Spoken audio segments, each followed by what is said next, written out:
Doctor Dinesh म्हणजे आधार foundation संस्थापक। मी आधार फाउंडेशनच्या माध्यमातून नेहमी एक छोटासा व्हिडिओ बनवत असतो आणि एक छोटीशी मदत म्हणून कारण शिक्षणासाठी मी करतो। मित्रांनो, तुम्हाला सांगू इच्छितो, आज मी तिरोडा तालुक्यातील ठाणेगावला इथे आलेलो आहोत। बेटा एक मुलगी आहे माधवी बावखडे, वैष्णवी बासाकडे आणि लक्ष्मी रंबाळ। तुला पण अच्छा पप्पा नाही। या 3 मुलांना दत्तक म्हणून मी या 3 मुलांची जबाबदारी घेतोय।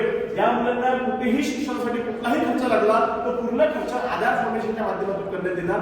12वीचे पेपर झाल्यानंतर या मुलांना क्लासेस तर मोफत मिळणारच आहे, परंतु भविष्यात म्हणजे त्यांना नागपूरसारख्या शहरात जायचं आहे, तिथे राहण्याचा खर्च, जेवणाचा खर्च, कपड्यांचा खर्च, शिक्षणाचा खर्च, इव्हन त्यांना एक पेन जरी सुद्धा घ्यायचा असेल तर ह्या तिघांचाही खर्च आधार फाउंडेशन आज यांना दत्तक म्हणून घेत आहे। मी दिनेश मले, आधार फाउंडेशन संस्थापक, तसेच त्या आधार फाउंडेशनच्या अध्यक्षा दीपाली मल्ले मॅडम आहेत आमच्यासोबत। मॅडम, तुम्ही काय सांगाल? तर एवढं सांगणार की यांना आई वडील नाही आहे, यांचा खर्च आम्ही करू, पण यांनी आम्ही जी मदत केली त्याचं सोनं केलं पाहिजे बस। आणि अभ्यास चांगला करा, तुम्हाला जर यश मिळालं तर आम्हाला यश मिळायला होतं बस। तो अभ्यास करा।